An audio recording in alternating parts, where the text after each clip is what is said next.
I like I. So how do you like it? Shit. That's how we do it where I'm from. Bottom of the earth. But guess what? We stay on point, boy. Ready for whatever. You can think what you want, think. See no rich. These niggas love to hate, but I love to make them pay. See the look up on they face, wanna stop it, but you can't. Hope I sing, but it's too late. As I travel state to state, they think Alabama slow, but yo, it ain't what you think. It's on everything I love. Bet you I'm gon' ride. Bet you I'm gon' ride. Bet you I'm gon' ride. That's on everything I love. Bet you I'm gon' ride. Bet you I'm gon' ride. Bet you I'm gon' ride. That's on everything I love. Welcome to another segment of History Made TV. I'm your host Fatima, and we have a new up-and-coming artist, R.I.C.H. How are you today? I'm doing pretty good. Well, great. Yeah. I guess we'll start off kind of simple, and then we'll get a little deeper later. Okay. I have a few questions to ask you. All right. First of all, can you tell me the name of your band again, or your stage name? Well, my stage name is R.I.C.H, and that stands for See No Reason I Can't Have. It's kind of worldwide name, anybody can have it. 4 is my record label.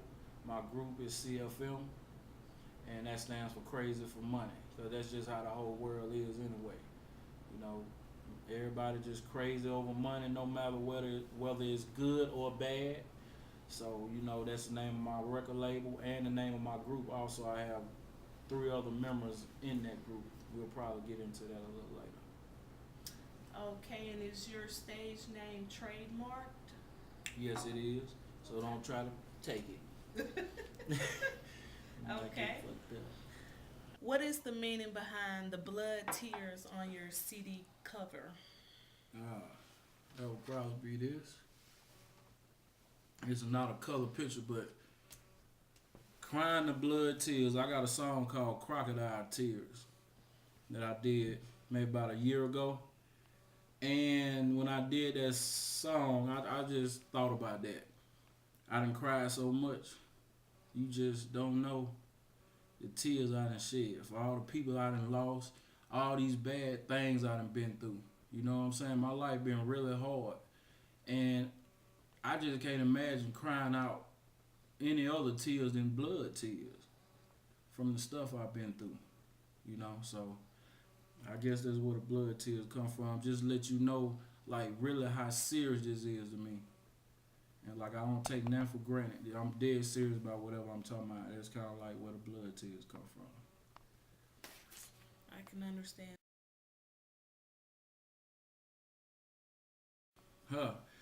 There's a lot of talent down in Alabama. The music scene, like I said, there's a lot of talent, but nobody really ever gets heard. It's nowhere that's really having talent shows like when I'm in Georgia or I'm in all these other different states. I see a lot of different venues that give opportunities to underground artists and independent artists to be somebody, but like especially where I'm from, they don't give you that chance. I don't never. What part of Alabama are you from? Magnolia. Magnolia, Alabama. Magnolia, Alabama. It's a little small town, but it goes down. You know what I'm saying? Like that's probably about 40 minutes away from Selma. You could actually cut through Magnolia and go to Mobile, Alabama.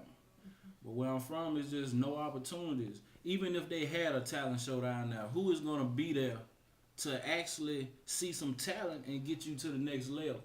Nobody.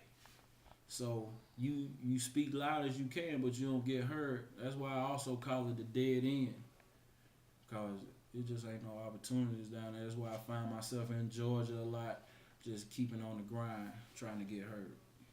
Okay, being from a small town like Magnolia, what motivates you to keep pushing? Just knowing that I got people that really believe in me, and you know that's what keeps me pushing. And then I got a lot of family members that's dead. They can't speak no more. I feel like I'm their voice. And that's all the way to the people in Haiti. I don't know those people. Excuse me for a second. I don't even know those people, but I feel like I'm also a voice for those type of people who ain't got nobody to speak for them. I speak for you because I know what you feeling. For some reason, I know what you feeling. So, that's what keeps me pushing. The people who ain't got nothing but they pushing. So why can't I push? My homeboy ain't got nothing but one leg. He lost his leg in a car accident.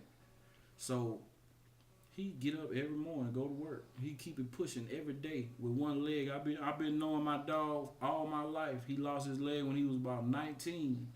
So to see him go through that process and don't give up, I got both my legs, so I definitely can't give up. So that's what keeps me pushing. Okay.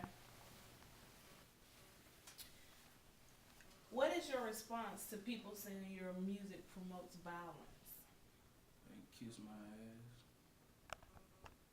Cause if you really listen to my music, you'll know that it's not promoting violence. Like, if anything, man, it's talking about what's really going on out here. Like, I see it. I live in it. So what else am I gonna talk about? You know what I'm saying? Like, if you listen to my music, if anything, it informs you. I'm like a reporter for the street. I'm a street reporter. You know what I'm saying? I give it to you straight, uncut, and raw. When it's been given to me, while I'm out here trying to make it and survive, it ain't sugarcoated. So when I give it to you, I ain't gonna sugarcoat it. Not for nothing. So you can't worry about what everybody thinks. You just gotta do what you feel is in your heart and what's right. And what's right is to talk about some of this shit going on out here. I was sitting in my homeboy's apartment and heard some gunshots. When we opened the door, his wife was trying to get inside. You know what I'm saying? She almost got hit. But when we was standing outside trying to figure out what was going on, my homeboy got shot. Got shot in the head. This is point blank stuff that I'm seeing. He out there trying to make it. He got shot in the head, but he didn't die until later on when he got to the hospital. So everybody out there was witnessing this man die. And for nothing. Some stray bullets that wasn't even meant for him. So when all this stuff I done seen out here, I'm not really worried about what nobody got to say about my music promoting violence. Cause anybody that know me know that ain't what I'm about. All right. On a sadder and darker note, what kind of impact did your mom's death have on your music and life?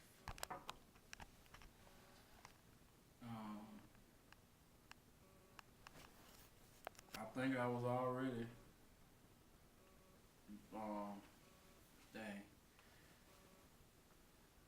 I thought I might be ready for a question like that, but the day is actually February the 16th. This is the same day that my mom passed. My mom passed in 2005. My mom was all I ever had. Just real talk. Like somebody that believed in you through thick and thin. Whatever if it's bad or good, what you going through, she down for you. I ain't got that no more. You know what I'm saying? My mom was the most important person to me in my life.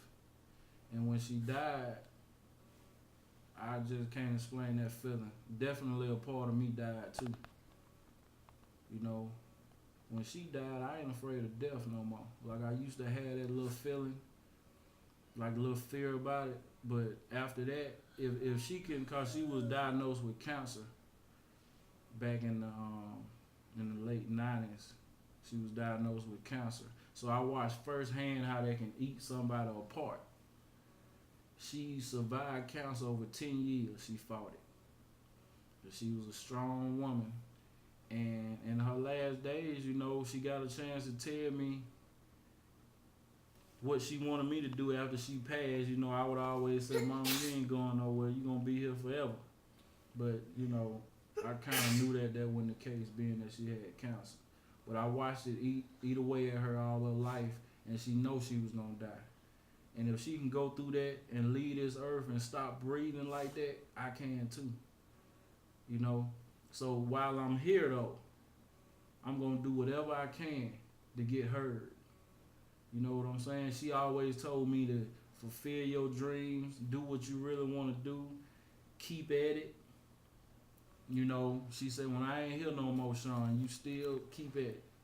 And I told her when she passed, I stood over her grave and I said, Mama, I'm going to still try to do this music. It's hard, especially with her not being here. It kind of put me in a dark place. I didn't want to talk to nobody or nothing like that, but at a certain point, you got to get out there and try to do what you need to do. So I made that promise to her. That's why I go so hard on these fools. These fools don't know what's really going on out here. So I said on this day, February the 16th, I would definitely say rest in peace to Ophelia Jones, my mom. What is the deal with you living across the street from a graveyard? I've been living across the street from a graveyard all my life. That's where, like on my mom's side, that's where my whole family is buried. Like, all her sisters and brothers, which is my aunties and uncles, I done watched all of them die. And they bury them right across the street from me. Like, literally, the graveyard is straight across the street. Like, I can always walk out on my porch and just look across the street and you can see the church and it's a graveyard. And all my family's over there. You know, sometimes I just walk up there and just sit and talk. Especially after my mom passed, I stay up there a lot, just talking with her. But that's kind of, when you think about it, that's kind of crazy that you live across the street, not only from a graveyard, but a graveyard that holds all of your family, from the kids to the adults. And that's some crazy stuff, which I know you see it doing this DVD. I take you straight to it. Let you know anything I say, I can bag it up. You better believe that. And yeah, I'm buried across the street from a graveyard. All my family over there. I guess the closer the better though. But I done heard some crazy, spooky shit over there. I can tell you that. I don't know. I don't wish that on nobody.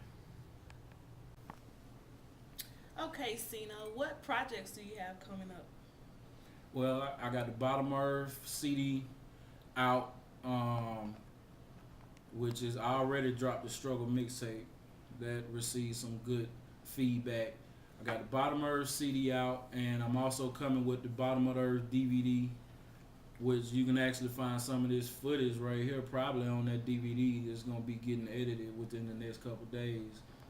I got another mixtape that I just dropped with my homeboy Trouble in the Flesh. It's called it's called CFM We Run the World, which is Crazy for Money We Run the World. If you love good hip hop, some good music, somebody that's talking about something, fuck with me. Well, alrighty. Is there anything else you have to say to the viewers and supporters of your music? I thank everybody for supporting me, staying behind me. I don't forget that. You know what I'm saying? Like, I put my heart and soul into this music. I stay on it. Like, I stay up late nights. I don't get sleep a lot of nights because I'm trying to do music. So when you finally put something out there and people listening to it and they love it and they receive it good, that's just a good feeling.